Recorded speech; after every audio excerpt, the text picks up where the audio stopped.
ANM GNM entrance exam কিন্তু বেশি দেরি নেই, আর হাতে গোনা মাত্র কয়েকটা দিনের অপেক্ষা, তারপর কিন্তু সেই পরীক্ষাটা চলেই আসলো। তো তোমাদের কী রকম প্রিপারেশান চলছে? তো আমার দিক থেকে বলতে পারো, এই যে দেখতে পাচ্ছ আমি কিন্তু সেলফ স্টাডি টেট প্রিপারেশান নিচ্ছি। তবে আমি কেন তোমাদের সাথে এএনএম জেএনএমটা শেয়ার করলাম?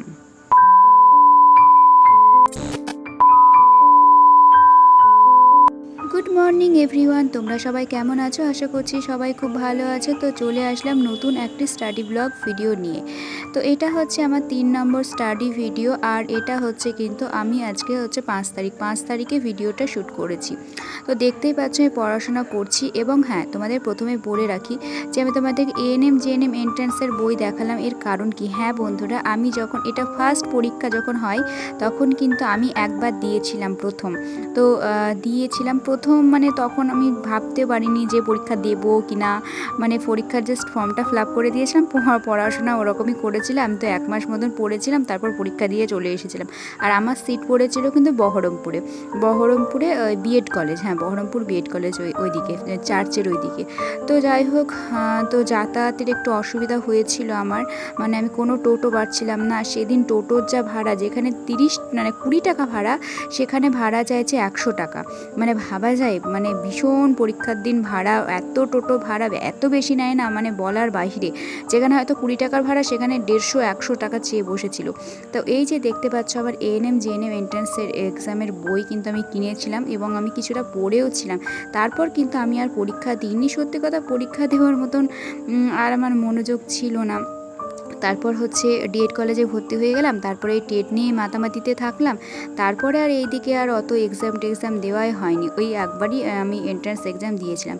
তবে এবার ভাবছি এর পরের বার থেকে কিন্তু আমি ওই এন্ট্রান্স এক্সামটাও দেবো।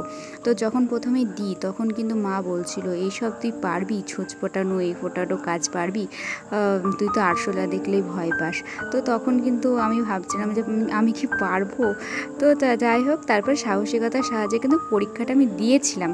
তো মানে পরীক্ষাটা দেওয়ার পর মানে একটা বেসরকারি কলেজেও আমি মানে ভর্তি হওয়ার উপক্রম হয়েছিলাম। যাই হোক, মানে মনমোহিনীতে, হ্যাঁ বহরমপুরে। তো তারপরে ভাবলাম, মানে তারপরে সবাই বলল তুই পারবি না, তুই ভয়ে চলে আসবি। কারণ আমার একটা রিলেটিভসের সঙ্গে এরকম একটা হয়েছিল, সেও মানে বেসরকারিতে ভর্তি হয়েছিল, তারপরে সেও এরকম মানে ভয় পেয়ে চলে এসেছিলো। তো সেরকম আমাকেও বলা হলো, তো সেজন্য আমি আর ভর্তি হলাম না। তারপর আমি ডিএলএড কলেজে ভর্তি হয়ে গেলাম। আর এএনএম জেএনএম এন্ট্রান্স এক্সাম কিন্তু আর বেশি দেরি নেই বন্ধুরা, চলেই এসেছে আর কয়েকটা দিন মাত্র। তো দেখো, আমি কিন্তু সকালবেলা পড়াশোনা করে স্নান করে যে খাওয়া দাওয়া সেরে নিয়েছি। ভাত, তারপরে চিকেন, করলা, আলু ভাজা আর ডালটা হয় স্পেশালি আমার জন্যই, কেননা আমি না মানে চিকেনের ঝোল, মানে যে কোনো ঝোল টোল খাই না, আমি শুধু ডালটাই প্রিয়। আর মানে চিকেন অথবা মাছ, যেটা ভালো লাগে। তো তারপরে দেখো, আমি কিন্তু ঘুমিয়ে তারপরে মানে আমি যে পড়াশোনা শুরু করে দিয়েছি। আর একটু নুডলস ছিল, নুডলস খাচ্ছিলাম সন্ধ্যাবেলার দিকে, সন্ধ্যাবেলায় খাওয়া দাওয়া করেছিলাম। আর স্নান টান করেও আমি একটু পড়তে বসেছিলাম, আর একটু করে পড়ার পরিমাণটা একটু বাড়াচ্ছি। যেহেতু আমি শুনলাম নাকি ডিসেম্বরের 8 তারিখে পরীক্ষা হওয়ার সম্ভাবনা আছে, আর সেপ্টেম্বরের দিকে ফর্ম ফিল আপ হবে। তো দেখা যাক কতদূর কী হয়। ওই জন্য এবার থেকে আমি আমি পড়ে রাখছি, যাতে আমার পরে এটা হলো না ওটা হলো না যাতে না হয়। তো সেই জন্য এবারটা দেখি একটু কষ্ট করে পড়াশোনা করে কি হয় না হয়, কষ্টের ফল পাই কি না দেখতে হবে। তো সেই জন্য দেখো, এই যে আমি স্নান টান করে কিন্তু মানে পড়তে বসে গিয়েছিলাম। আর এই পার্টটা আমি এখন কেন দিচ্ছি বলো তো? কারণ আমার আর তারপরে রাত্রিবেলায় মানে ভিডিওটা শ্যুট করা হয়নি। ওই যে তো নুডলস খাওয়া অবধি আমি ভিডিওটা করেছিলাম, তারপরে কিন্তু আমি আর ভিডিও করিনি। মানে ইচ্ছে করে আমি পড়াশোনা করলাম, তারপর ভাবলাম না আর করবো না। তো যাই হোক বন্ধুরা, আজকেকার মতো ভিডিওটা এখানেই শেষ করলাম। সবাই ভালো থেকো, সুস্থ থেকো, টাটা।